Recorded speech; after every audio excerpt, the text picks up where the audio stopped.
හිතන්න අපි টয়ලට් එකට ගිහින් චූ කරන්න පටන් ගන්නකොට අපි මේ මොන කලබලකාරී තත්ත්වයක ආවත් කෑ ගගා හරි මම ඉන්නම් ඉක්මනට එන්නම් කියලා එහෙම ආවට චූ කරන්න පටන් ගන්න වෙලාවේදී අපි බරපතල මානසික ඒකාග්‍රතාවයකට මුළු ලොව අමතක කරනවා. හරි? එකම සිහිය දැන් ඔන්න චූ කරනවාමයි. මම චූ කරනවාමයි. හරිද? එතෙන්ට ඇවිල්ලා වැඩේ පටන් ගන්නවා. ඊට පස්සේ එක එක කතා කරනවා. ඉතින් මට දැන් හැන්දෑවෙන් කාගේ කොන්ද නා එහෙම එතකොට මහා කාලකන්ණි යාළුවෙක් අපිට ඇන්න කියා. චූ කරනවද? එතකොට මට කියහන් අර සංසුම් බව මොකද වෙන්නේ? නැති වෙලා ප්‍රත්‍යානුවේගීකින් මාරු වෙනවා මොකේද? අනුවේගීයකට මුත්‍රාශය හිස්වීම නිෂේධනය. එහෙම්මම නතර වෙලා. බින්දුවක් දෙකක් පණේ එච්චර. හරි? අන්න ඒක ගැනයි මේ කියන්නේ. දැන් බලන්න ප්‍රත්‍යානුවේගී එකේ ඒ පැත්තේ මුත්‍රාශය හිස්වීම මොකද්ද ඒගොල්ලෝ කරලා තියෙන්නේ? දිරි ගන්නවලා. දැන් මේ දෙක තේරුණාද? ඊට පල්ලේ එකක් තියෙනවා අපි ඒක දැම්ම කතා කරන්නේ. අපි ප්‍රත්‍යානුවේගී පැත්තට යනවා මේකේ අනිත් පැත්ත වෙනවද කියලා බලන්න. බලමු. අභ්‍යන්තර අවයව මත ක්‍රියාව. ඇසේ කණේනිකාව සංකූචනය කරනවා. බොහොම හුරතල් විදිහට තමයි යන්නේ. හරි? සංකූචනය කරනවා. ඊළඟට කේත ග්‍රන්ථි ස්‍රාවය උත්තේජනය. පෙනහල තුලදී ශ්වාසනාලිකා සංකෝචන හොත්තටම හුරතල්. හරි? ඊළඟ එක හෘද ස්පන්දනයේ වේගය අඩු කරලා දානවා. ආමාශය සහ ශුද්‍රාන්තරයේ ක්‍රියාවලිය උත්තේජනය කරනවා. අන්න දැන් දිරවනවා දාගෙන. දැන් හොඳ සංසුන්ව ඉන්නකොට තමයි එතකොට මේ ආහාර මාර්ග ක්‍රියාවලිය ටික පටන් ගන්නෙ. පැහැදිලිද? එහෙම තමයි මේ වැඩේ වෙන්නේ. ඊළඟට අග්න්‍යාශය ක්‍රියාවලිය උත්තේජනය. පිත්තාශය ක්‍රියාවලිය උත්තේජනය. මුත්‍රාශය හිස්වීම දැන් තේරෙනවද වැඩේ? ඔන්න දැන් සෙට් එකක් ආවා. මොනවද හලෝ මේ යටම තියෙන්නේ? අපි බලමු. ප්‍රත්‍යානුවේගීයේ පල්ලෙහාම තියෙන එකක් මොකක්ද? ලිංගේන්ද්‍රිය. ලිංගේන්ද්‍රියන් මොනවා වීම දිරි ගන්නවද? උද්ගමනය වීම දිරි ගන්නවා. Finally we came හොඳ පොයින්ට් එකකට. ලිංගේන්ද්‍රියන් උද්ගමනය වීම දිරි ගන්නවා. මොකක්ද කොහේ තියෙනවද ඒ? දැන් මේක ගොඩක්ම මේ පිරිමි අයට තමයි අදාළ වෙන්නේ. එතකොට පිරිමි ඇයි hina වෙන්නේ? ඇයි hina වෙන්නේ? හරි?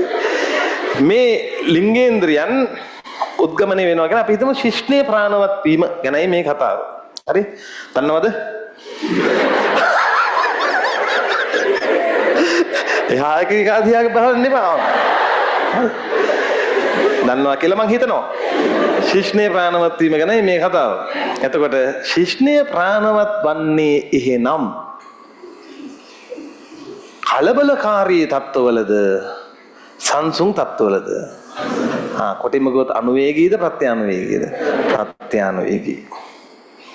ඒ හින්දා ඒ වෙලාවට බය කරන්නේ මේ බලු වැඩ කරන්න එපා. හරි? ඒ වෙලාවට සංසුන්ව ඉන්න ඕන පිරිමියක්. මේ බොහොම ලස්සනට වැඩේට සෙට් වෙලා හැයගගා ආකල් දෙන්නේ අරු ඉවරයි. උගේ කණීනිකත් ලොකු වෙලා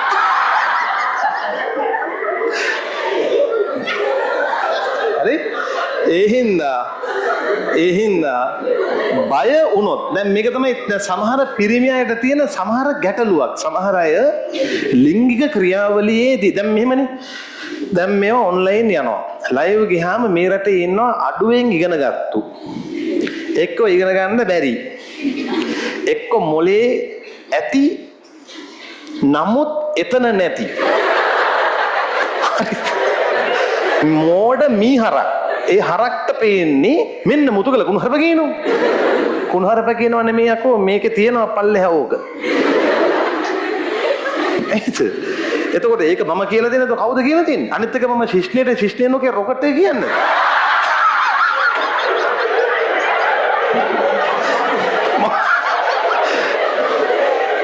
කුණුහර පහන් දෙපා මගින් ඇත්ත. දැන් අහගන්න. සමහර පිරිමි අයට ඒ ලිංගික එක්වීම වෙන වෙලාවට ඌට එනවා අමුතු බයක්. ඒක මේ එළියෙන් පේන්නේත් නෑ. ඌ එක්සයිට් වෙනවා. තේරුණාද ළමයි? ඇත්තටම ඌට ලිංගේන්ද්‍රිය ප්‍රාණවත් වෙන්නේ නැත්තේ නෑ. හැබැයි ඒ වෙලාවට නෑ. වෙන වෙලාවවල මු යනවා කාලතුවක් කොහොමද ආවේ වගේ. හැබැයි ඒ වෙලාවේ නෑ. එතකොට අන්න ඒ අයට ඒ මොහොතේදී මේ අනුවේගී එක පාලනය වෙන්න ඌමනා බෙහෙත් ප්‍රතිකාර තියෙනවා. ඒවට යොමු වෙන්න ඕන. මම මේ කියනවා හොඳට ඔළුවට දරා ගන්න. මට මේ එළියේ ගෝතයට උත්තර දෙන්න වෙලාවක් නැහැ. මේ අපි ඉගෙන ගන්නකොට අපි දැන් ඔයාලා මෙතන ඉගෙනගෙන එළියට යනවනේ. તો ළමයෙකුට දෙන්න ඕන හොඳම විදිහටයි මම මේ කරුණු ටික ඔළුවට දාන්නේ. ආයේ පොත් දිග අරගෙන උඹලා ඒ කාලේ පොත දිග අරින්නේ. ලෙඩක් ඇවිල්ලා මේක කියනකොට ටියුට් එක හොයන්නද? ඔළුවේ තියෙන්නේ බෑ.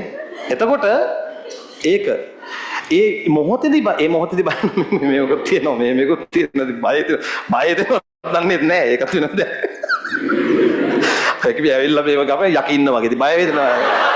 එතකොට ඉතින් මේ කරන්න දෙයක් නැහැ තමයි හරි. අම්මෝ ඉවරයි. ඔගේ ආත්මාවෙන් ග්ලූකෝසොත් ගිහින් වෙන්න ඕන ඔක්කොම මේ. හටේ කෙල හැදලා දාඩියක් දාන්න. දැන් සිද්ධිය තේරුණාද? පැහැදිලිද? එතකොට බය වෙලා වෙදි ලිංගේන්ද්‍රිය උද්ගමනය වෙන්නේ කොයි වෙලාවද ලිංගේන්ද්‍රිය උද්ගමනය වෙන්නේ? සංසුන් වෙලාවටයි. දැන් ඕක මේ මිනිස්සුන්ට විතරක් නෙමෙයි සත්තුන්ටත් තියෙනවා.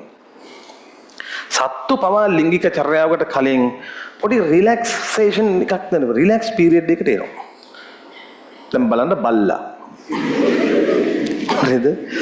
බැල්ලි වටේට කැරකි උඩු බුර ඉඳලා අනිත් බල්ලෝ එක පොඩි වලියක් එහෙම දාලා බැල්ල දිහා බලන් ඉඳලා ළඟට ගිහින් එහෙම තමයි මේකට එක පාට ගොම්බල්ලෙක් වගේ ඇවිල්ලා මේකට මේව වෙන්නේ.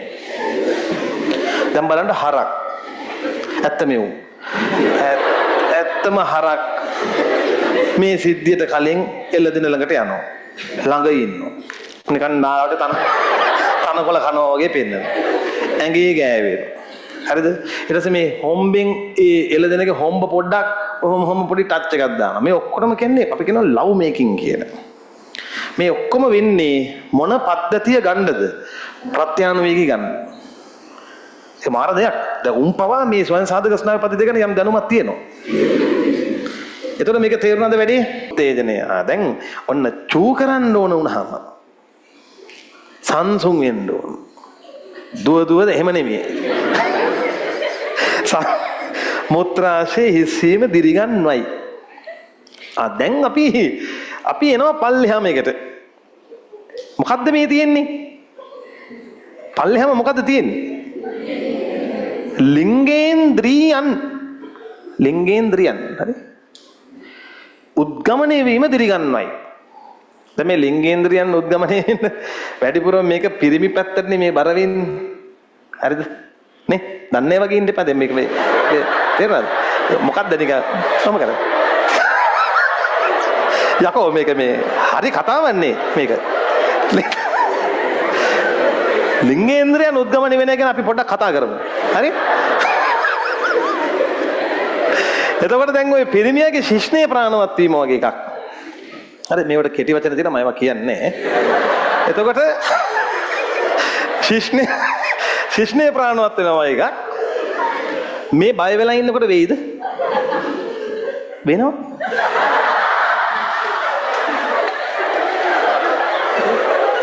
අමුතු එකෙන්. එතකොට ශිෂ්ණයේ ප්‍රාණවත් වෙනවා වගේ එකක් බය වෙලා තැතිගැන්මෙන් ඉන්න වෙලාවේදී වෙන්නේ නැහැ.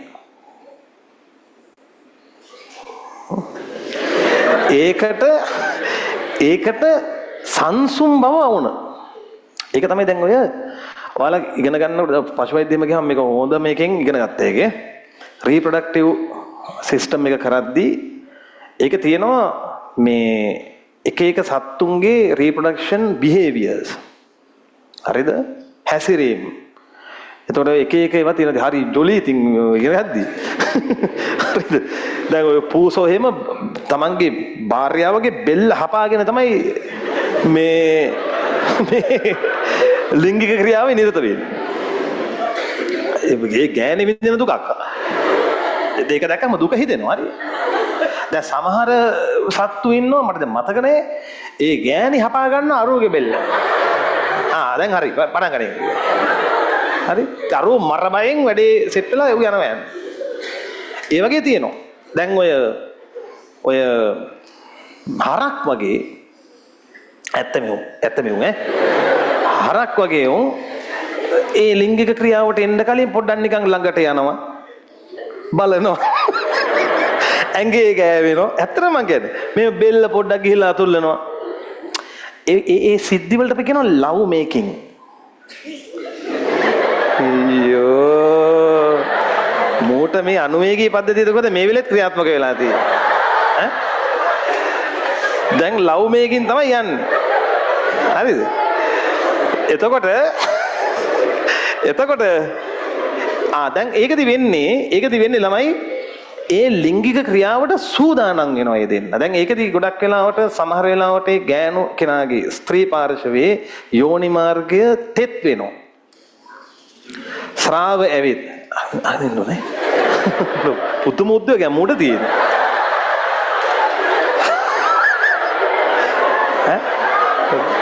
පුදුම උද්දෝගයක් නෙමේක. එතකොට මේ ඔන්න ඒ මොකද යෝනි මාර්ගයේ අර මේ ඝර්ෂණය අඩු වෙලා හානි වීම අඩු වෙන්නේ. හරි? එතකොට ඒ කියන්නේ ලිංගික ක්‍රියාව පහසු වෙන සංසර්ග ක්‍රියාවලිය. එතකොට වෙන්නේ පිරිමි කෙනාගේ අන්න ඔළුව සංසුන් වෙනවා දැන්. ඒ සංසුන් බවෙන් තමයි ලිංගේන්ද්‍රිය ප්‍රාණවත් වෙන්නේ. පැහැදිලිද? එතකොට ඒ සංසුන් බව නැත්තම් පිරිමි කෙනෙක්ට සමහර ශිෂ්ණේ ප්‍රාණවත් වෙන්නේ නැහැ. සමහර අයගේ ඒක ලෙඩක් විදිහට එනවා. ඒ කියන්නේ යා ලිංගික ක්‍රියාවට යනකොට මානසිකව බය වෙනවා. සමහරට දැක්කම බය වෙනවා නේද? රෙද්ද ගලව ගම මලයක් ආවා. අනුවේගී නෙවෙයි ඇඩ්‍රිනලින් විදිනවා මොකද? හරි? ඇත්තත් පෙරලගෙන වැටිලා. හරි. එහෙම වෙන්න පුළුවන්. නමුත් මම මේ කියන්නේ සාමාන්‍ය එක. සාමාන්‍ය. ඒක වුණොත් දැන් මට කියන්න. එහෙම වුණොත් එයාගේ මනෝභාවය එයා බර වෙන්නේ ප්‍රත්‍යානුවේගී පැත්තටද අනුවේගී පැත්තටද? අනුවේගී. අන්න ලිංගේන්ද්‍රිය පනවත් වෙන්නේ නැහැ. එන්න මේ ප්‍රශ්නේ අඳුන ගන්න. හරිද? ඊළඟට මේකට තව මට කියන්න තියෙන දෙයක් තමයි දැන් ඒක තේරෙනවද මේම? දැන් ඔන්න ලිංගික ක්‍රියාවේ ඒ අවස්ථාව එළඹෙද්දී පිරිමියා බය කරලත් බෑ කකා. ඌ කෙලින්ම අනුවේගී පැත්තට යන්නේ එතකොට. හරි? එක්ක පහර දෙනවා එක්ක පලා යනවා. දෙකෙන්. නේ? හරි මේ අහන්න. ඊළඟ දැන් ඔන්න ඒක තේරුණාද සීන් එක? ලිංගේන්ද්‍රිය උද්ගමනය වීම. ඊළඟ දැන් ෂේප් එකේ අනිත් පැත්තට බලහල්ලකෝ. අනුවේගී කොටස. ඒකෙත් යට තියෙනවනේ අමුතු එකක් හිඟි බිරිස්. මොකක්ද ඒ තියෙන්නේ? ශුක්‍රාණු මුදා හැරීම සහ යෝනි මාර්ගයේ සංකෝචන දිරිගන්වයි. යෝනි මාර්ගයේ සංකෝචන වෙනවද? ඔව්. යෝනි මාර්ගයේ සංකෝචන වෙන්නේ කොයි වෙලාවෙද? සංසර්ගයේ වෙලාවෙ නෙමෙයි. ඒක දැන් ඔලෙන් අයින් කරන්න ඕන. සංසර්ගයේ වෙලා යෝනි මාර්ගයේ සංකෝචන මල මකුලක් නෙමෙයි. නේද? එහෙම වෙලා බෑ. එහෙම වෙලා ඒව බලුවැඩ. හරි? ඒව බලුවැඩ. යෝනි මාර්ගයේ සංකෝචනය වෙන්නේ ප්‍රසූතිය වෙලා වෙයි.